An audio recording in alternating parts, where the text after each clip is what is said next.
Wong lanang nyaononya ini ora iso membahagiakan wong wedok, itu kan jenengan langsung tersentuh rasa ego kita. Lho niku yang bahaya bagi jantung niku yang itu. Nanti mempengaruhi darah. Nah, darahnya nanti gampang panas. Sing paling atas tadi namanya tulang ya. Tulang, tendon, otot, darah, saraf. Nah, ada yang lebih halus.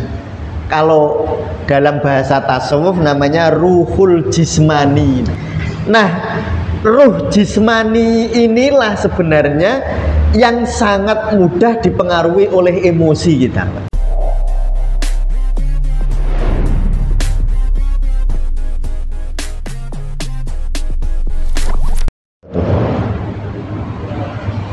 Ila hadrati Nabil Mustafa Rasulullah sallallahu alaihi wasallam wa azwajihi wa dzurriyyatihi wa ahli baitihi wa ila jami'i ikhwanihi minal anbiya wal mursalin wal awliya wa syuhada wa sholihin wal ulama'il musannifin wa malaikatil muqarrabin, khususan ahli warisipun jamaah Masjid Al-Hurru wa Taqwa, sedaya cikal bakal Masjid Al-Hurru wa Taqwa, sedaya ingkang sampun berjuang berjasa ke Masjid Al-Hurru wa Taqwa, wa usulihim wa furu'ihim wa ahli salsilatihim syai'ulillahi lahumul fatihah.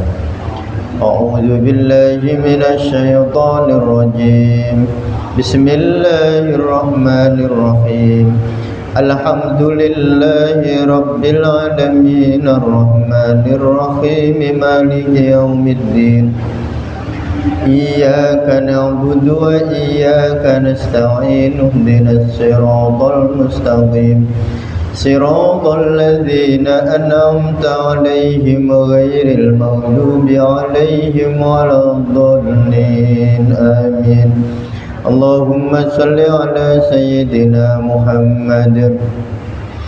Allahumma shalli ala sayyidina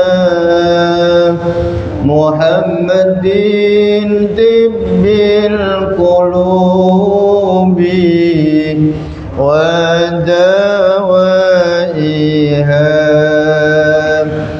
wa afiyatil abdani wa shifaiha wa nuril absari wa dhiyaiha wa ala alihi wa sahbihi wa sallim. Allahumma salli ala sayyidina Muhammadin tibbil qulubi wa dawaiha wa afiyatil abdani wa sifaiha wa nuril absari wa dhiyaiha wa ala alihi wa sahbihi wa sallim. Allahumma salli ala sayyidina Muhammadin tibbil qulubi wa dawaiha wa afiyatil abdani wa shifaiha wa nuril absari wa dhiyaiha وعلى آله وصحبه وسلم Allahumma salli wa sallim wa barik alaih. Nggih para hadirin wal hadirat rahimakumullah, alhamdulillah kula saged sowan malih. Malam ini kita akan membahas tentang hubungan emosi terhadap sakit. Jadi kalau kita perhatikan tubuh kita ya, yang paling padat itu tulang ya. Tulang kan paling padat ya. Tulang itu sangat dipengaruhi oleh ketakutan. Jadi kalau orang itu terlalu takut ya, takutnya terlalu berlebihan ya, niku badhe mempengaruhi tulangnya. Jadi tulang itu dipengaruhi ginjal, ginjal dipengaruhi ketakutan. Maka kalau ada orang misalnya problem napa niku osteoporosis ya, problem-problem tulang, misalnya ada problem radang sendi misalnya. Masalah-masalah tulang itu di samping mungkin ada penyebab yang lain, tetapi salah satu penyebabnya itu ketakutan. Mulane wonten hadis ya. Hadis niku kira-kira saya lupa teksnya. Jin panganane itu tulang. Itu bukan maksudnya jin maem tulang gitu, mboten tulang ada tulang ayam dan taruh di situ dimakan jin, mboten. Jin itu atau makhluk-makhluk seperti itu tuh panganannya ketakutan sebenarnya. Jadi kalau orang gampang takut, maka dia gampang terakses energi-energi semacam itu. Niku tulang ya, tulang itu paling padat. Ya, jadi paling keras itu tulang. Terus rodo gembuk ya, gembuk itu bahasa Indonesianya lunak ya. Niku otot. Ya, jadi tulang niku paling keras, terus yang lebih lunak itu otot. Nah, otot ini sangat dipengaruhi kecemasan. Kecemasan, kegelisahan itu sangat mempengaruhi otot. Kalau dalam ilmu pengobatan, kecemasan, kegelisahan, kekhawatiran itu mempengaruhi lambung dan limpa. Lambung dan limpa mempengaruhi otot. Nah, kalau tadi ketakutan mempengaruhi ginjal dan kandung kemih. Lalu ginjal dan kandung kemih mempengaruhi tulang. Maka tulang ini dipengaruhi oleh ketakutan, otot dipengaruhi oleh kecemasan. Maka ada radang otot, mielitis namanya, itu radang otot. Atau orang itu otot kok gampang lemes, itu bisa dipengaruhi oleh kecemasan. Lalu lebih padat lagi tendon namanya. Tendon itu, lah kalau nak ngeten niki enten niki lho. Niki. Nah, kalau saya gini ini ada ini lah. Nah, ini namanya tendon. Kalau saya gini lah niki tendon namanya. Jadi kalau saya begini ini kan ada tendon nih. Lah niki tendon. Mungkin nek cara napa urat ya. Urat ya. Bakso urat napa saking mriku asale. Iya Mas, sampean ngerti tak? Napa nggih ketoke nggih ya.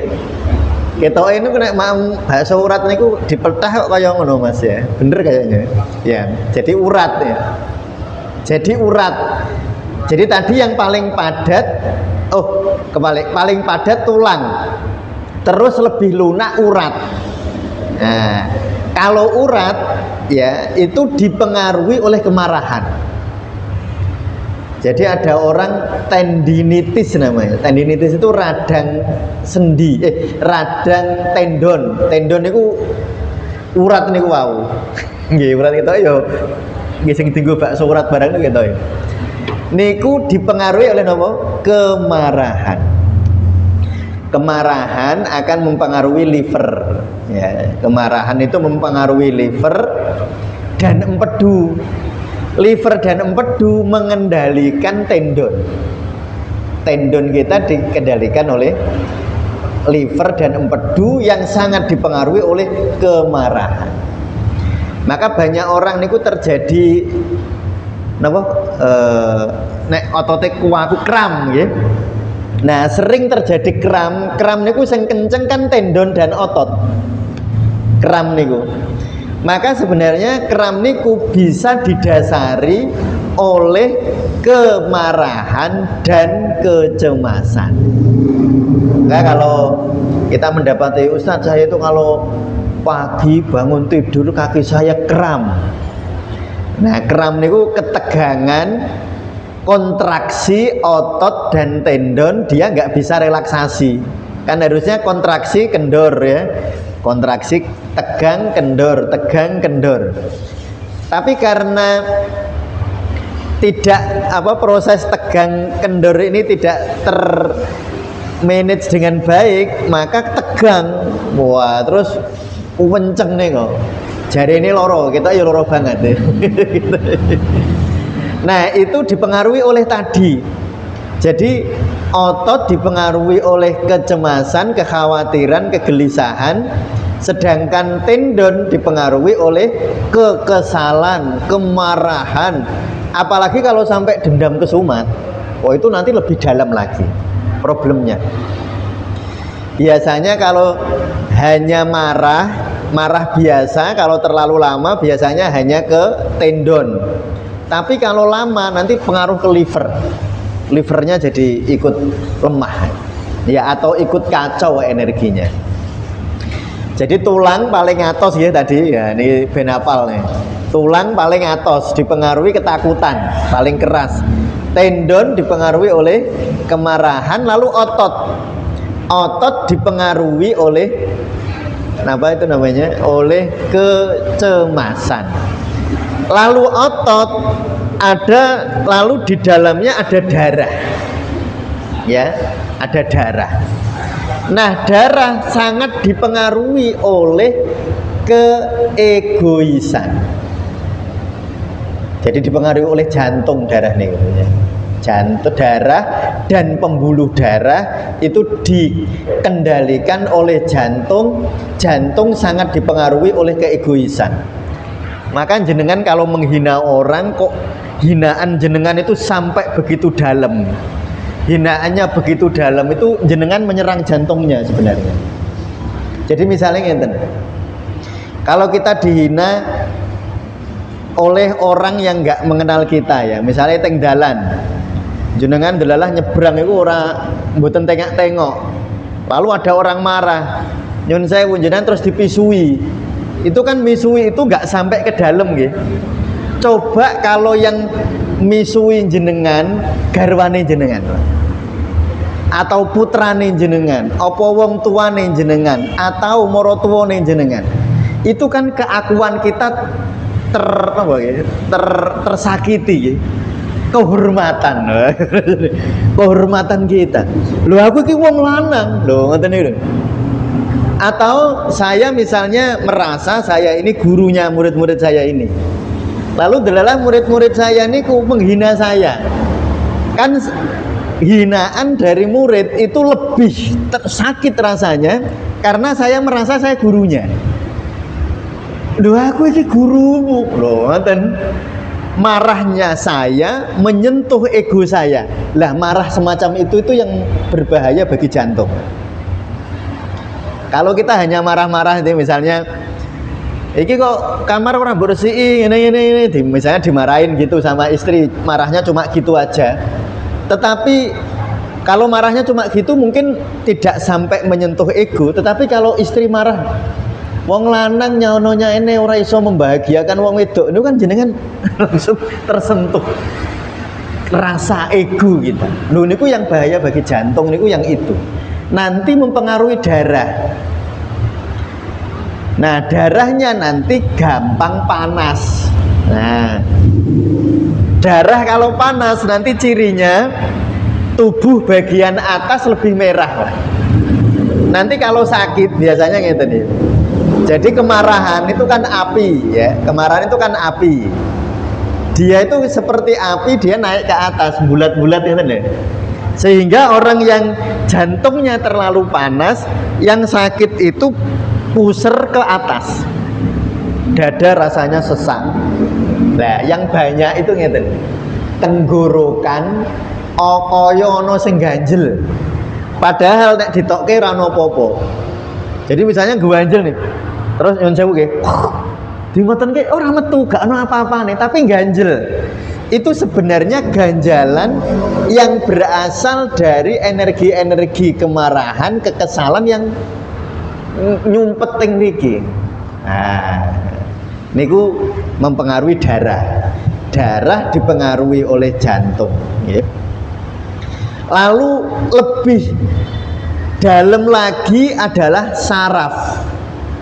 Ya, yang lebih dalam lagi adalah saraf. Nah, saraf ini dipengaruhi oleh hampir semua stres tadi. Ketakutan,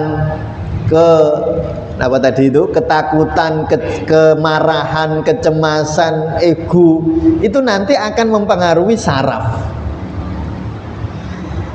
Lah, antara tulang, tendon, otot, darah, darah terus saraf itu bisa dilihat, iso diukur neng medis ketok. Jadi kalau ada orang problem saraf, misalnya saraf otak, dicek, oh kelihatan, oh ini otaknya terjadi sumbatan di sini, di otak bagian sini itu kelihatan, iso dicek. Atau darahnya dicek, darah laju endap darahnya terganggu, ini darahnya ngentel, nah itu ketok. Tetapi ada sesuatu yang lebih halus. Yang paling atas tadi namanya tulang, ya. Tulang, tendon, otot, darah, saraf. Nah, ada yang lebih halus.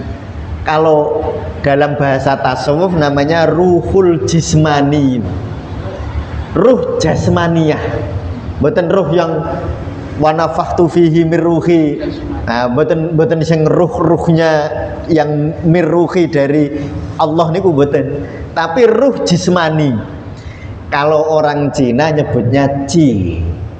Orang India nyebutnya prana. Prana. Kalau orang Jepang nyebutnya ki. Pakai k. Ya, kalau seperti orang Cina ci, nganggune ki. Ci. Kalau orang Jawa nyebutnya nyowo. Nah, nyowo. Jadi nyowo niku ruhul jismaniyu. Orang Jepang nyebutnya ki, orang Cina ci, orang India prana. Orang Ibrani dulu ruah nyebutnya. Ruah, R-U-A-H, ruah. Nah, itu ruah bulan Saban. Kalau orang apa namanya Jawa nyebutnya nyawa. Kalau orang Barat, ilmuwan Barat nyebutnya energi. Nah, makanya banyak istilah itu sebenarnya sama ya. Jadi kalau kita mendengar orang India nyebut prana, orang Jawa nyebut nyowo, terus orang ki, lalu apa? Ruah, itu mirip. Itu kata-kata yang maknanya sama. Nah, ruh jismani inilah sebenarnya yang sangat mudah dipengaruhi oleh emosi kita. Maka jenengan kalau marah, tadi kan harusnya ke tendon ya, marah itu ke tendon. Tetapi pengaruh ke tendonnya lama. Mungkin kalau orang marah bertahun-tahun baru jadi kram, jadi macam-macam. Baru begitu. Tetapi ketika orang marah saat ini, yang dipengaruhi ruhul jismaniyunya liver, energinya liver. Nah, energinya liver niku nek cara ilmu itu dari kaki ya, dari jari telunjuk kaki ini naik ke atas sampai ke kepala. Ya, kalau titik di luarnya sampai di dada tok. Tapi naiknya sampai ke kepala sebenarnya. Maka orang kalau marah berlebihan Niku nek mumet, nek pusing, pusingnya di puncuk kepala, Pak. Wonten nggih? Sakit niku sing cekut-cekut niku niki nih, pucuke. Cenut. Kan ada orang pusing di sini, migrain namanya. Nah, ada orang sakit itu yang apa namanya? Yang sakit itu di puncak kepala. Kalau orang sakit di puncak kepala itu problemnya ruhul jismaniyunya liver. Biasanya sangat dipengaruhi oleh kemarahan. Jadi orang marah niku bulat-bulat niku lho kados geni. Langsung naik, langsung ke ubun-ubun nih. Wah, kemarahannya sampai di ubun-ubun. Biasanya ngoten, dan itu banyak. Biasanya kalau periksa ke dokter kan nggak ada analisis kayak gini, kan nggak ada ya. Sakit kepala, sakit kepala. Padahal kalau secara kedokteran timur sakit kepala itu macam-macam. Kalau orang sakit kepalanya di sini itu liver. Nanti yang diterapi titik liver. Kalau orang pusingnya di belakang ning jobo. Jadi kalau orang pusing di belakang dan di luar itu maksudnya rasa sakitnya itu rasanya di tulang sama otot nih loh, Pak. Ya, kenceng-kenceng. Nah, itu problemnya di usus besar. Ya, problem di usus besar. Ya. Kalau orang sakit di belakang kepala tapi terasanya di dalam. Kalau tadi kan kenceng teng Jawa, nek di ngeten-ngeten iki penak. Nah, tapi ono wong pusing ning jero. Lah niku hati-hati, karena kalau sakit kepala rasanya di dalam, kemungkinan ginjalnya lelah. Jadi ini ya, ini Mas, ini yang murid-murid saya nih, perhatikan ya. Jadi kalau orang pusing, sampean kudu takon, pusingnya di mana? Kudu mbok takoni itu penting banget. Itu nanti bisa menentukan titik terapinya di mana. Jadi aja cuma pusing. Nah, terus malah mbok uyak-uyak nang kene ya apik, wonge seneng, wong penak. Tapi sebenarnya itu bukan titik terapinya. Ini titik untuk mengurangi rasa sakitnya, iya. Tetapi nanti berulang-ulang nanti. Lalu kalau orang pusingnya di sini nih. Mriki ya biasanya ambek napa niki? Jenenge napa? Wong arep ngeten-ngeten niku. Pusing yang depan ini yang diingeten. Itu biasanya lambung. Problemnya di lambung. Kalau nanti di samping ngeten niki, pusingnya rasanya di samping niku usus kecil. Lah niku wong kalau ngertos vertigo nggih jenengan nggih. Vertigo itu muter itu loh, Pak. Nah, muter itu hubungannya dengan lambung atau empedu. Nah, makanya di dalam ilmu pengobatan sakit kepala itu 90% didasari oleh organ di dalam perut kita, Pak. Jadi sakit kepala itu bukan terus penyakit teng mriki mboten. Sakit kepala itu alarm. Nek nang kene liver, nek nang kene empedu, nek nang kene lambung, nang kene usus kecil, kalau di sini usus besar, kalau di dalam ginjal. Itu jadi sakit kepala itu harus ditanya. Maka kula niku kan kan banyak orang WA kula ya, Ustaz, saya sakit kepala ini obatnya opo ya? Lah, aja langsung gue. Nek mau langsung bisa kasih obat paling dasar niku. Obat paling dasar niku temulawak, kunir, laos, sudah itu. Nah, kita seharusnya tahu dasar-dasarnya di mana tadi. Makanya ditanya, Bu atau Pak, jenengan mumet niku mumete teng pundi? Oh, teng mriki niki lho rasane ceku-ceku di ubun-ubun niku. Nah, lah itu berarti liver. Lah dipencet titik liver 3 di sini. Jadi titik terapinya malah di kaki. Nah, titik terapinya di kaki, mboten teng mriki. Biasanya itu teman-teman terus dibekam, Pak. Dibekam di sini itu bagus ya. Bagus, tetapi sebenarnya ya di sini. Jadi dicukur, Bang ya. Nggih, dicukur. Nah, kula niku anggere 6 bulan sekali gundul total ngoten dibekam mriki-mriki. Nek kula kan sekalian promosi nek kula. Nek kula jenengan isin. Nek kula ora isin wong promosi kok. Ya digundul sekalian. Loh, Ustaz itu kenapa kok dibekam di sini? Enak bekam sini. Tapi saestu memang kalau kita bekam di sini itu Habis dibekam itu kayak lahir anyaran. Jadi rasanya wenting kados lahir anyaran. Apalagi orang kayak jadi saya niku problem penyakit banyak di atas karena dulu memendam kemarahannya panjang. Ya, jadi niku wow. Nah, ruhul jismaniu itu sangat dipengaruhi oleh emosi langsung, Pak. Jenengan kalau marah maka nyawa liver langsung menguap. Nyawa liver atau chi liver itu langsung menguap. Makanya langsung ke atas itu. Ya. Kalau jenengan sedih, nyawa paru niku ndeledek. Ndeledek niku apa ya? Mencair. Jangan ngetos es ya, es terus itu apa bahasa Indonesianya Mas?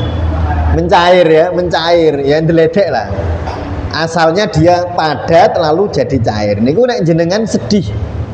Makanya orang sedih berkepanjangan itu bahaya bagi parunya. Ya kalau jenengan sedih cuma semenit, 3 menit atau sehari nggak masalah. Tetapi nek jenengan sedih berkepanjangan itu resiko terhadap paru kita. Nah, lalu kecemasan itu membuat energi di lambung niku bulet-bulet, ketali kados niki. Nah, bulet-bulet ngeten. Makanya seringkali orang kalau kecemasan rasanya ting mriki di ulu hati nggak enak. Cuma kalau ya sakit ulu hati itu sebenarnya kan sakit ulu hati itu harus dipaske ya. Jadi problem di ulu hati, ngetos ya ulu hati ya. Ulu hati itu antara tulang dada namanya sternum Mas. Jadi tulang dada ini namanya sternum. Yang nonjol, ada nonjol ya, ini tulang dada coba diraba. Yang paling bawah ini kan nonjol. Itu namanya prosesus sifoideus. Nah, di situ ulu hati sampai ke pusar itu namanya ulu hati. Jadi dari situ sampai ke pusar itu disebut apa? Ulu hati. Nah, problem di ulu hati iku iso karena lambung, bisa karena jantung lah. Makanya kalau anggaran pasien, Ustadz ulu hati saya kok sakit ya, itu sudah di benak saya ya sebagai seorang pengobat. Oh ini nek ora lambungnya ya, lah ngerti ini piye ditekan Pak. Nah ngeten. Kurang kita orang apa ya. Ini kan apa namanya pusar ya. Terus ini tadi tulang dada. Kalau rasa sakitnya tepat di tengah, niku lambung. Tapi kalau sakitnya mendekati tulang, niku jantung. Ya, tetapi jangan dibayangkan, oh, ini loro jantung koroner, mboten. Itu maksudnya energi jantungnya kacau. Jadi jangan disebut jantung koroner. Jantung koroner itu ngendikane dokter kalau itu. Kalau pengobat tradisional nggak boleh bilang gitu. Karena harus diperiksa. Yang jelas kalau problemnya di situ, ruhul jismaninya jantung sedang kacau. Nanti titik terapinya di sini, ya, dipencet di sini itu menjaga. Atau nek sampean tukang suwuk, nah ini kalau tukang suwuk ya, tukang rupiah maksudnya, dipegang titik yang sakit. Kata Rasulullah ngeten, idza ta'allam fi jasadika dhu yadaka 'alal ladzi ta'allam summakul bismillahirrahmanirrahim salasan. Ini jenengan ulu hati kok sakit ya, dipegang terus diwacake ya Fatihah ping 3. Nek kepengin merasakan napa lebih dalam, nek maos Fatihah alon-alon. Aja kaya tukang suwuk kecepetan bismillahirrahmanirrahim. Ayo kecepetan. Nah, kalau kita membaca sendiri yang pelan ya, pelan sambil ditekan. Niku dawuh Rasulullah ngoten. Idza ta'allam fi jasadika dhu yadaka 'alal ladzi ta'allam summa qul bismillahirrahmanirrahim salasan. Diwaoske ping 3. Nah, nanti kalau di tempat akupresur, tempat pemijatan bisa dipencet di sini. Sambil, nah ini ya. Sangat baik jika dipencet di titik jantung untuk memperbaiki jantung sambil dibacakan ayat-ayat suci. Harapannya ngeten, ini cara logikane nggih. Seharusnya orang kalau dibacakan ayat suci hatinya damai gitu. Hatinya damai. Ketika hati damai, emosi jadi stabil. Kalau emosinya membaik, energinya membaik. Nah, itu analisanya secara kedokteran timur ngoten. Apa sih pentingnya diwacake kuwi? Kalau dibacakan Al-Qur'an, harusnya hatinya tenang. Kalau hatinya tenang, maka energinya akan mengalir lebih lancar, karena tadi energi itu sangat dipengaruhi oleh emosi tadi. Jadi nyowone tubuh kita itu sangat dipengaruhi oleh emosi kita. Maka pengobatan itu biasanya kan banyak orang kalau berobat itu fokusnya di dalam obat fisiknya. Biasanya niku terus. Oh nek loro iki obate opo? Oh lah nek fisik misalnya entah dibekam, entah dipijet, entah dikasih herbal atau ke dokter. Lah niku nek kula ya seneng mawon. Wong kula nek ada orang pasien datang ke saya diterapi kan kula untuk bayaran. Ya seneng nek kula. Tapi sebenarnya itu bukan yang paling utama. Kalau seseorang itu diterapi, seharusnya secara emosi stabil dulu. Kalau orang di emosi dia stabil dulu, energinya ngalir bagus. Jadi contohnya ngeten. Kalau saya misalnya mencet ting mriki, namanya ini selaput jantung. Jadi ini namanya selaput jantung. Ini nek ngukur ngeten. 3 jari dari sini, nah ini di. Namanya selaput jantung ya, titik selaput jantung. Ini kalau ini dipencet, tek gini, harusnya energinya ngalir ke perikardium. Perikardium itu selaputnya jantung. Jadi jantung itu duwe kelambi, punya baju namanya apa? Perikardium. Itu sering kali kalau di situ bermasalah, kita sering nggak nyaman di dada ya. Nah mencetnya yang mriki. Tetapi delalah sing mencet iku dipijeti iku wonge ndelurek, ngertos ndelurek. Emosi. Jadi terapi saya iku wajahnya gak ramah ngoten lho. Sehingga waktu dipijeti jenengan niku atine ngamuk. Wong kok orang guyu blas. Lah waktu jenengan ngamuk, energinya gak ngalir ke sana, Pak, menguap. Dan niku mulane nah, kalau kita jadi seorang terapis, pertama kali jangan langsung menerapi secara fisiknya dulu. Yang paling penting justru diterapi secara emosionalnya dulu. Baru nanti dipijet, baru nanti dibekam. Misalnya contoh, akar alang-alang, ngetos ya, akar alang-alang itu harusnya energinya masuk ke ginjal, Pak. Jadi energi di dalam akar alang-alang itu gampang ketarik ke ginjal, jadi menyehatkan ginjal akar alang-alang itu. Alang-alang itu luar biasa, obat luar biasa.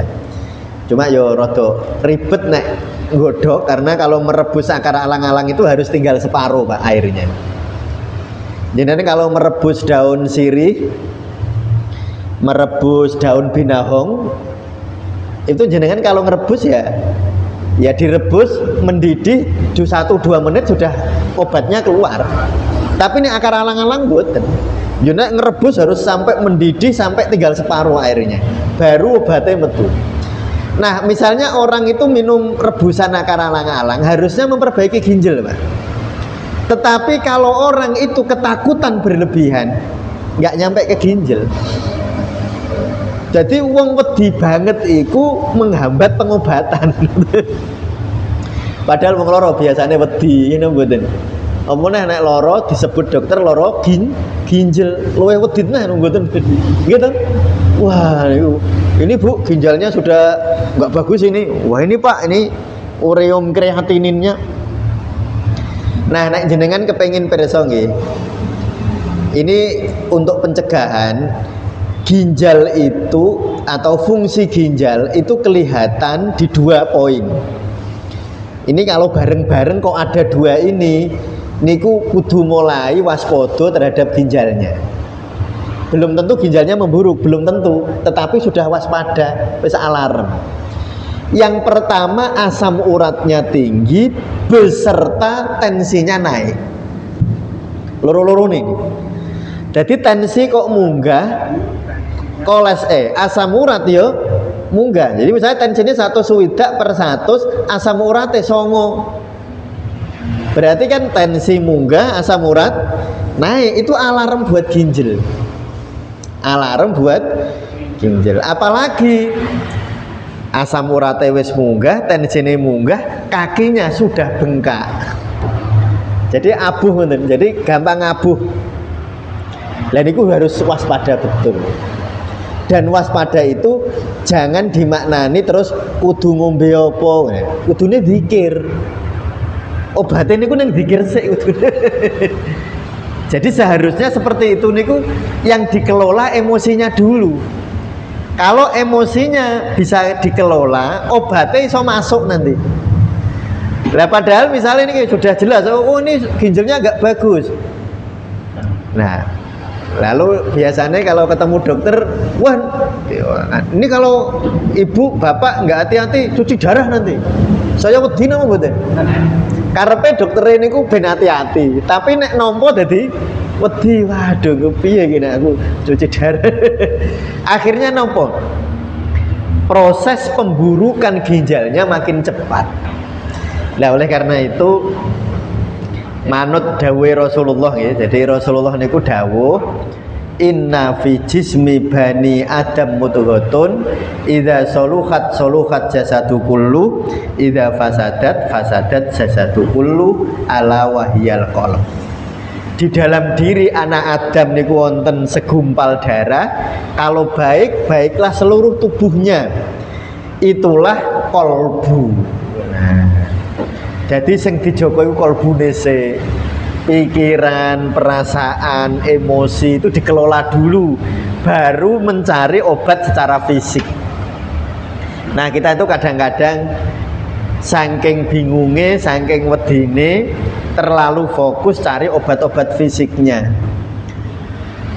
Saya wedi, misalnya kan cemas, terus diobati gak mari. Saya cemas mboten? Cemas lagi, tambah lagi, cemas lagi, makin banyak mendatangi tempat pengobatan, makin tambah cemasnya. Nah, niku yang biasanya lalu pemburukan terhadap tubuhnya semakin cepat. Maka kita ini kan orang beragama, nggih sholat gitu, nggih zikir, nggih maca Quran. Itu sebenarnya semua obat, bahkan itu obat paling penting. Maka kita niku alhamdulillah didadosake Allah diberi hidayah menggenggam syahadat. Kita niki wong Islam. Maka nek salat yo dihayati tenan, nek zikir yo dihayati tenan. Bener-bener misalnya pas salat niku pas inna sholati wa nusuki wa mahyaya wa mamati lillahi rabbil alamin niku dihayati tenan. Nggih ya Allah, tubuh hidup mati kula niku gadahane jenengan ya Allah. Kula nderek jenengan, kula pasrah jenengan. Ngoten niku. Terus pas iya kana abudu wa iya kana stain nggih dihayati tenan. Kula nyuwun tulung dumateng panjenengan ya Allah. Dan niku semoga dengan cara seperti itu hati kita lebih damai. Sehingga nek lebih damai wau ruhul jismaniyunya akan mengalir dengan lebih baik. Dan insya Allah akan menjadi lebih sehat ya. Ini karena sugatane sudah datang, sudah tersedia, monggo kita nikmati.